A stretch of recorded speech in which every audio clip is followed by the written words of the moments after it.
안녕하세요. 부천문화원 전통음식 강사 최학선입니다. 오늘은 복숭아를 이용해서 맵쌀과 찹쌀 부두밥을 이용해서 복숭아 삼양주를 만들어 보도록 하겠습니다. 지금부터 범벅을 만들어 보실게요. 앞에 있는 게 지금 스텐 다라인데요.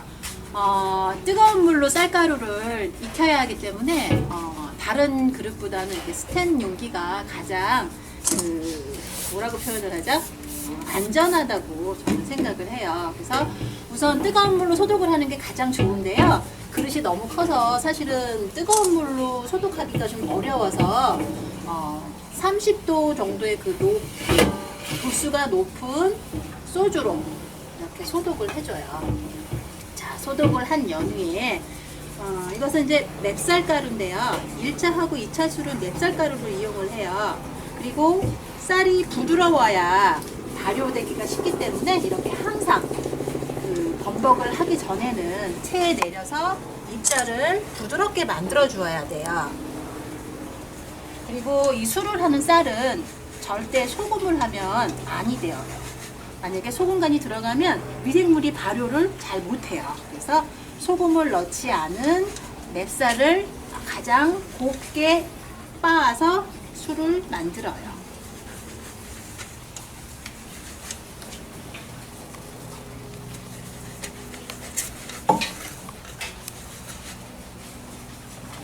술은 하나에서 10가지 전부 다 손으로 수작업이 들어가서 사실은 굉장히 힘든 작업이에요. 여자들이 지금 1단금 하는 걸 보고 계시는데요. 오늘 이 쌀가루에다가 팔팔 끓는 물로 이제 반죽을 한다고 표현을 하고, 그러니까 일반인 분들은 반죽을 한다 이렇게 해야 그 말귀를 알아들으시고요. 저희는 범벅을 한다고 해요. 그 말의 의미는, 범벅이라는 뜻은 반은 익고 반은 덜 익은 상태거든요. 뭐 쉽게 말해서 죽을 끓여서 하면 쌀가루로 완전히 익혀서 술을 하게 되는 건데, 이 범벅은 사실은 그 불에는 올라가지 않고 끓는 물을 여기다 부어서 섞이는 거거든요. 섞는 거. 그래서 반생반사. 그래서 뭐 반은 있고 반은 뭐 설익었다. 그래서 범벅이라는. 지금부터 범벅을 만드는데요. 물을 팔팔 끓여왔어요. 자, 끓는 물 부어주세요. 자, 끓는 물을 가지고 1분 30초 안에 이 쌀가루와 뜨거운 물을 섞어야 합니다. 이렇게 시간이 지체가 되면 섞이지가 않고 술을 망치게 되어요. 그래서 1분 30초 안에 열심히 섞으시면 되세요. 이게 이제 겉으로는 지금 쉬워 보이지만요. 굉장히 어려운 작업이에요. 팔에 힘도 많이 들어가고.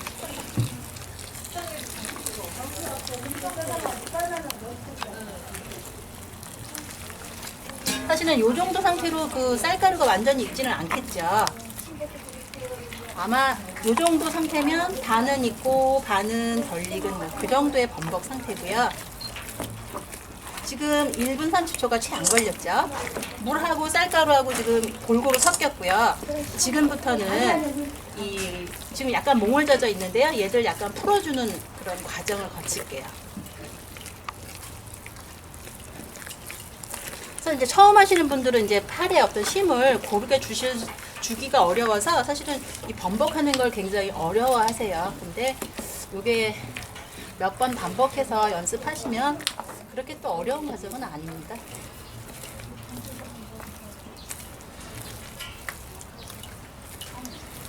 자, 범벅이 벌써 다 식었어요. 손으로 만져봤을 때 온기가 전혀 느끼지 않은 그런 온도가 됐고요. 이 범벅에다가 저희가 아까 곱게 갈아놨던 누룩을 섞어볼게요. 그 누룩을 아주 더 곱게 갈아야 더 많은 의미가 있는데 아주 곱게 갈리지는 않은 것 같아요. 사실은 이제 1단계 하는 이 과정이 사실 제일 어려워요. 왜냐면 범벅 상태가 굉장히 되기 때문에 좀 힘이 많이 들어요. 그래서 얘도 하지만 이제 한 30분 정도 계속 치대서 어루만져 주면 거의 물처럼, 죽처럼 아주 부드러운 상태로 만들어져요. 자, 이것이 이제 그 삼양주의 기초, 그러니까 첫 번째 과정인데요. 굉장히 어렵습니다. 네, 이 과정이 잘 이루어져야 맛있는 술이 되기 때문에 힘든다는 생각을 버리시고 열심히 치대시면 될 것 같아요. 일단 말이 안 나오고 있어요. 너무 힘들어서.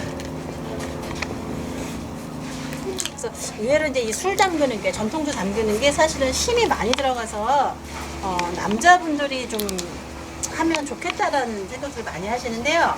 그래도 여자분들이 힘은 딸려도 손길이 훨씬 더 섬세하기 때문에 술 담그는 것 자체가 맛있게 나오는 것 같아요. 제가 뭐 여자라서 드리는 말씀은 아니고, 하지만 또 남자분들이 하시면요, 술맛 자체가 또 틀려요. 여자분들이 하시는 거랑 남자분들이 하셨을 경우에 그 술맛이 많이 틀려져요. 그 술이 일단은 손에서 우러나오는 그 전자파가 있어서 그런지 몰라도 하는 사람에 따라서 같은 재료를 해도 그 조금씩 다 다른 그 술맛이 나와요. 그래서 이것도 전통주의 매력 중에 하나가 아닌가 그런 생각을 좀 가끔 합니다.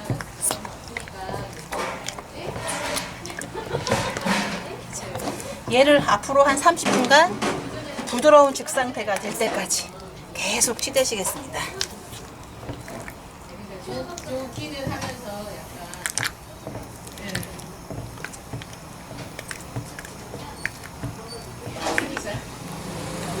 해보시는 건 누룩인데요. 그 술이 쉽게 되기 위해서 누룩을 좀 곱게 갈았어요. 그 알갱이 상태로 되어 있기 때문에 일단은 입자가 고와야 빨리 술이 될 수 있거든요. 그래서 일단은 믹서기에다가 곱게 갈은 상태의 누룩이고요. 얘는 그 밀로 만든 밀 누룩이에요. 그래서 일반적으로 가장 많이 쓰는 그런 누룩이에요. 밀 누룩이. 자, 지금 보시는 거는 죽인데요. 맵쌀을 물에다가 넣고 끓인 거예요. 그래서 얘를 밑술이라고 하는데요. 석탄주 밑술은 죽을 사용을 해요. 죽을 쓰다는 것은 무슨 말이냐면 쌀가루를 완전히 익혔고 그 다음에 물의 양이 아까 보셨던 범벅보다 2배 이상 많은 물이 들어간 술이고요. 왜 석탄주라고 하냐면 이 목 넘김이 너무 애석하고 술이 너무 맛있어서 목 넘김 자체가 너무 애석하다 해서 석탄주라는 그 이름을 가졌는데요. 그 이양주술의 대표적인 술이에요. 그래서 이 이양주의 밑술은 이렇게 쌀가루를 죽을 써서 이것이 완전히 식은 연유에 이 누룩을 곱게 분말 형태로 갈아서 얘를 섞습니다. 자, 섞고 이제 그 손으로 누룩과 이 죽이 잘 섞이도록 치댈 건데요. 우선 이 모든 그 가약 술은 발효가 되기 때문에 그 소독이 가장 중요해요. 아까 그 스텐 용기도 술로 알코올로 소독을 했고 제 손도 물론 깨끗이 비누로 씻었지만 다시 또 소주로 이렇게 소독을 해서 술을 빚어야 해요. 지금부터 이제 술과 제가 누룩을 가지고 치댄다는 표현이 있는데요. 자, 발효가 되도록 쌀가루하고 누룩하고 만나게 해주는 겁니다. 그래서 지금부터 누룩이 완전히 녹아들어서 쌀가루하고 둘이 발효를 하게끔 만들어주는 거예요. 여기서 이 과정이 잘 이루어져야 술이 맛있는 술이 나와요. 그래서 사실은 이게 다른 것은 뭐 약품을 첨가하거나 기계를 이용해서 이 술을 만드는데 저희는 손으로 지금 이 죽 상태가 거의 물처럼 지금 이렇게 보시면 굉장히 걸쭉한 걸 느끼시는데요. 이것이 거의 물처럼 아주 묽어질 때까지 계속 손으로 이렇게 치대시고요. 이제 조금 있으면 효소나 효모들이 활성화가 돼서 많은 기포들이 발생할 거예요. 지금 벌써부터 뭐 기포들이 일어나고 있는 게 지금 제 눈에는 보이는데요. 이 과정을 한 30분 정도만 해주면 거의 뭐 물처럼 쭉쭉 흐르는 그런 밑술이 될 거예요. 자, 그 다음에 저희가 할 과정은 뭐냐면 얘를 일정한 온도에서 발효를 시켜줘요. 숙성이라고 표현을 하거든요. 그게 한 이틀 정도 걸려요. 그러면 이 술에다가 고두밥을, 찹쌀로 고두밥을 지어서 이 밑술과 같이 치대어 주는 거죠. 그러면 한 3주 후에 맛있는 석탄주를 드실 수 있게 될 거예요.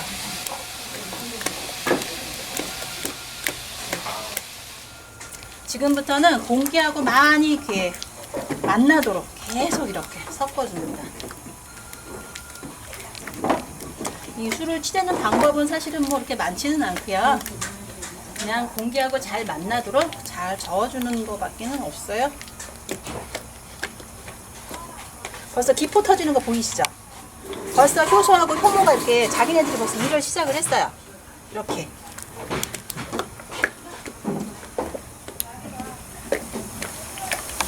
벌써부터 얘네들이 탄수화물을 포도당으로 분해시켜주고요. 자기네들의 몸을 막 불키고 있어요. 산소하고 만나서. 이 효모들은 그 2시간마다 한 번씩 그 번식을 하고 있고요. 그 번식을 잘 하도록 저희가 이렇게 치대주고 있는 거예요. 공기랑 자주 만나요. 지금 보시는 것은 찻쌀을 깨끗이 씻어서 6시간 정도 물에 불켰다가요.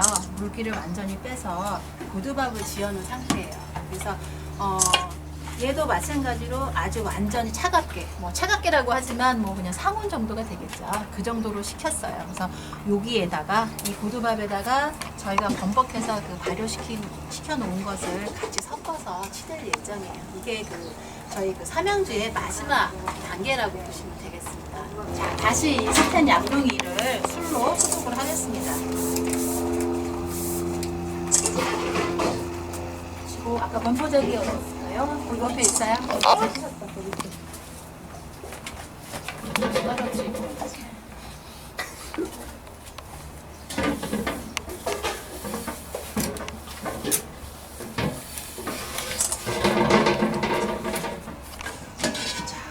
얘는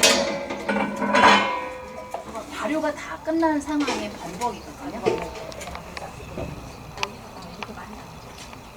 이렇게 발효를, 그러니까 미생물을 번식시켜 놓은 거라고 보시면 돼요. 그래서 얘를 먼저 밥을 먼저 여기다가 붓고요.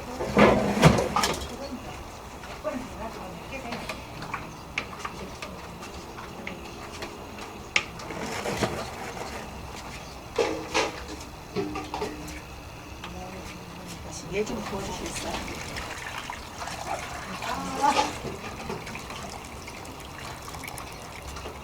얘기할까요, 교수님? 계속 얘기해요. 자, 이 식힌 고두밥에다가 그 발효시킨 범벅을 부어줍니다. 그래서 이 고두밥을 저희가 발효시킨 그 범벅과 골고루 섞이도록 지금부터 또 주물러 주겠습니다.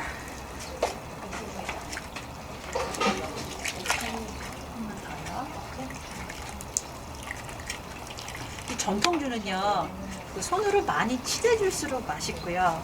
또 가장 주의할 점은 철저한 소독, 철저한 위생이고요. 그다음에 모든 사용하는 밥이나 범벅이나 완전히 식혀서 사용해야 돼요. 왜냐하면 이제 미생물들이 좋아하는 온도가 있어서 그 온도를 유지시켜줘야 술의 맛이 변하지 않고 맛있는 술이 되기 때문이에요. 지금부터는 그 발효시켜줬던 그 범벅, 저희 찹쌀 고두밥을 이제 삭혀준다고 표현을 해야 되죠. 그래서 분해를 시켜주는 거죠. 이 포도당 입자로 녹말 입자를, 쌀 자체에 있는 그 녹말 입자를 포도당으로 분해를 시켜서 그 포도당이 술이 되고, 그리고 탄산가스로 이제 변화를 시키는 과정이에요. 그래서 저희 삼양주의 마지막 단계라고 보시면 되시겠어요. 하지만 이제 이 삼양주 그 마지막 단계, 이 단계보다는 1단금, 2단금 상태에서 아까 범벅 보셨죠? 그 범벅을 얼마큼 잘해서, 얼마큼 잘 식혀서, 잘 치대어서 이 미생물들이 좋아하는 온도에서 잘 발효를 시켜주느냐, 그게 가장 큰 관건이고요. 그 범벅이 잘 되면 술은 뭐 그냥 버려둬도 맛있다고 생각을 하시면 되고요. 뭐 가정 하나하나가 뭐 쉬운 거는 없어요. 1단계부터 술이 잘 되어야 이 마지막 3단계까지 잘 이루어지고요. 이 다음에도 또 이 미생물들이 좋아하는 온도를 맞춰서 한 3주 정도 잘 발효를 시켜줘야 저희가 맛있는 술을 마실 수 있게 되고요. 자, 지금 보세요. 기포가 많이 일어났고, 아까 제가 이렇게 봤을 때 굉장히 걸쭉한 상태였는데 지금은 거의 물처럼 주르륵주르륵 흐르고 있죠. 이게 이제 벌써 그 쌀가루를 우리 누룩이 많이 발효를 시켰 상태예요. 그래서 이 정도만 하시면 밑술 완성이라고 보시면 돼요. 이제는 이 밑술을 그 용기에 담아서 근데 저희가 보통 쓰는 용기는 이제 항아리가 가장 좋은데요. 그 항아리 자체가 너무 무거워서 저는 조금 사용이 어려워서 저는 스테인리스 통을 쓰고 있고요. 이것을 그 깨끗이 소독된 스테인리스 통에 담아서 온도를 23도 되는 곳에서 한 이틀 정도 발효를 시키면 아주 정말 훌륭한 미술이 만들어져요. 그러면 저희가 여기에다가 고두밥을 또 해서 찹쌀 고두밥을 지어서 같이 섞어 놓으면 훌륭한 이양주가 되겠습니다. 이것이 저희 이양주의 기본인 석탄주 가장 유명한 술이거든요. 그 술에 이제 밑술이 완성이 됐어요. 고두밥에다가 발효된 밑술을 넣어서 한 지금 20분 정도 치대니까요.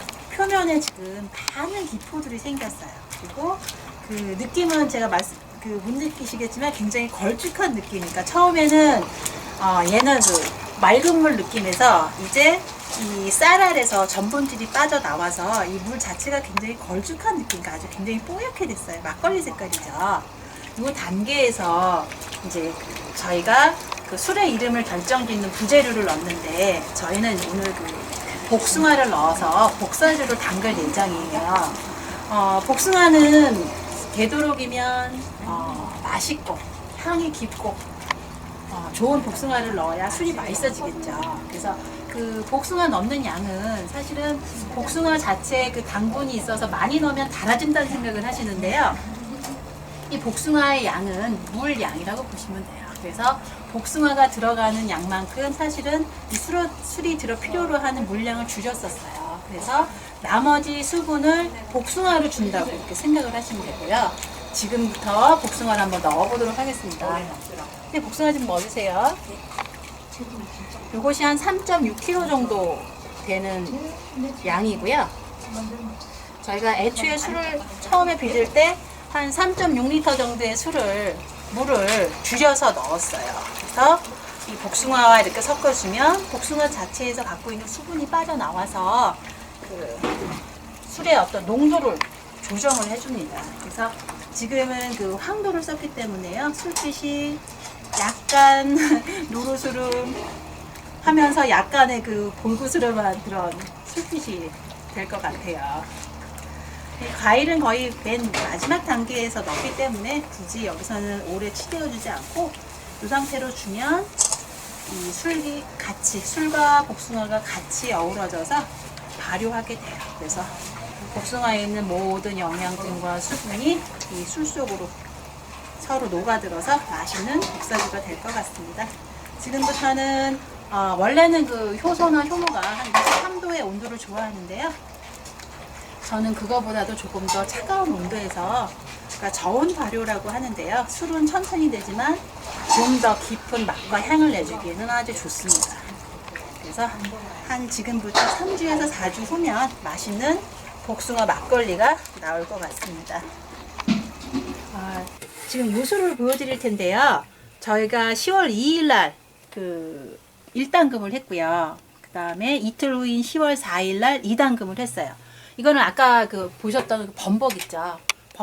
첫 번째 범벅을 10월 2일 날 했고 이틀 후 10월 4일 날 또 다른 범벅을 해서 섞었고요. 그 다음 날 10월 5일 날 저희가 찹쌀로 고두밥을 짓고 복숭아를 넣어서 만든 술이니까 오늘이 10월 7일이니까 3일 된 술이네요. 지금 이 상황으로 한 달 정도 지금 이렇게 보면 이렇게 뽀글뽀글 끓고 있는 거 보이시죠? 뽀글뽀글 금방 없어졌네. 여기 뽀글뽀글. 지금 보시면 군데군데 이제 뽀글뽀글 끓고 있어요. 이것이 이 녹말이 포도당으로 변하면서 그 탄산가스가 발생을 하거든요. 그러니까 술이 익어가는 과정이에요. 아마 여기 귀를 이렇게 대고 들어보시면 그 쏴쏴 소리가 아마 들리실 것 같아요. 그래서 얘는 이제 3일 됐으니까 앞으로 3주하고 한 4일, 5일 후면 맛있는 술이 될 것 같네요. 오늘은 저희 전통주 중에서 복숭아 술을 같이 만들어 봤는데요. 오늘 만드신 술은 삼양주라는 기법으로 해서 맵쌀 가루를 이용해서 범벅을 하였고요. 이 과정을 2번을 겹쳐서 만들어 봤고 마지막으로 찹쌀로 고두밥을 쪄서 같이 섞은 후에 복숭아를 마지막으로 섞어서 복숭아 막걸리를 만들어 봤습니다.